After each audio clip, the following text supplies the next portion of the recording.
July 6, 1969. The Great Smoky Mountains National Park, Tennessee. The air was thick with the scent of pine and adventure, a perfect summer day for a family vacation. 6-year-old Dennis Martin, full of life and with an infectious grin, was engaged in a spirited game of hide-and-seek with his older brother Douglas and their cousins. His father, William Martin, watched contentedly from a distance, enjoying the idyllic scene. With a playful instruction, William pointed towards a small clearing further up the hill where his own father was resting, suggesting, "Go up the hill and surprise your grandfather." Dennis, clad in his bright red shorts and a blue t-shirt, excitedly darted off, his youthful energy propelling him into the dense foliage. But Dennis never reached his grandfather. He never came back down the hill. He simply vanished into the unforgiving, beautiful, and utterly terrifying wilderness of one of America's most beloved national parks. This isn't just a story about a missing child.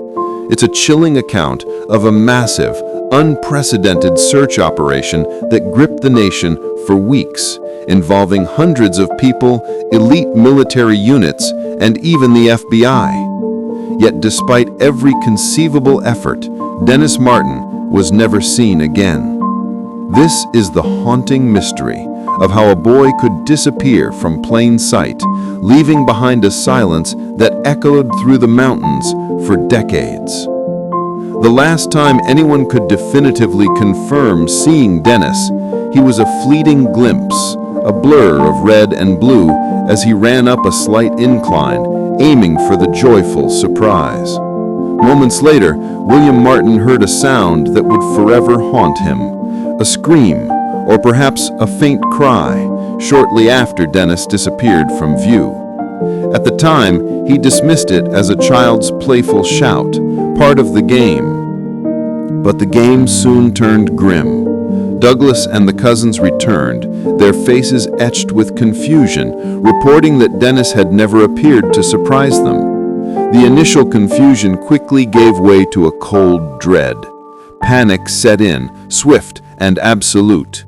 Within an hour, park rangers were alerted, and a desperate, frantic search began, fueled by a father's burgeoning terror. But the dense undergrowth, the labyrinthine network of deep ravines, and the unpredictable sudden weather changes characteristic of the Smoky Mountains conspired against them, transforming a simple game into a burgeoning nightmare. As dusk began to settle over the vast expanse of the mountains, a thick fog descended, clinging to the trees and chilling the air to the bone. The visibility plummeted, amplifying the fear and making the search exponentially harder. What was once a place of breathtaking natural beauty and family recreation quickly morphed into a vast, indifferent, and menacing tomb. The early hours of the search yielded absolutely nothing. No discarded clothing, no clear set of footprints beyond the initial confused scramble, no distinct call for help echoing from the vast expanse. This complete lack of any discernible trace was profoundly unsettling, adding a layer of bewildering impossibility to an already desperate situation. The sheer scale of the wilderness seemed to swallow not just the boy, but any potential clues that might lead to him.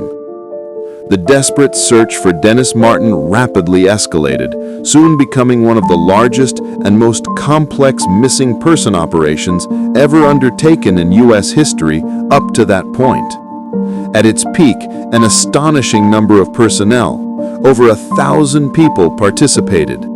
This diverse force included dedicated park rangers who knew the terrain intimately, local volunteers driven by community spirit, seasoned trackers with years of experience in the wild, and specialized military units, most notably the 19th Special Forces Group, the highly trained Green Berets.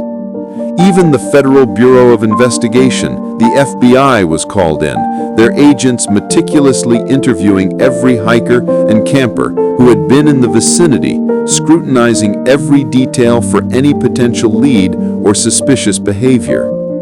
The scale of the organized response was unprecedented for a missing child in a national park. The search teams combed through every inch of the designated search area. Every known cave was explored with painstaking detail, every rock crevice and hidden alcove examined. Helicopters flew overhead, providing an aerial perspective, while highly trained dogs were deployed, their sensitive noses straining to catch a scent. Ground teams moved in methodical grid patterns, covering hundreds of square miles of unforgiving terrain. The landscape itself was a formidable opponent. Steep inclines and declines, incredibly dense foliage that could hide a person just feet away, and treacherous footing that made progress slow and dangerous. Speculation among the searchers and the public ran wild. Had he fallen into a ravine, succumbed to the elements, or perhaps become the victim of an animal attack? Each theory was considered, each possibility explored with grim determination. Adding to the chilling narrative, a compelling and profoundly strange theory emerged from a family of campers. They reported a disturbing encounter, seeing a hairy man carrying a small boy near their campsite in the specific time frame after Dennis had vanished. This account, though never definitively corroborated, immediately sparked widespread discussion. Could this have been a misidentification, a trick of the light, or something far more outlandish, perhaps the legendary Bigfoot, whose myths are woven into the fabric of these ancient mountains?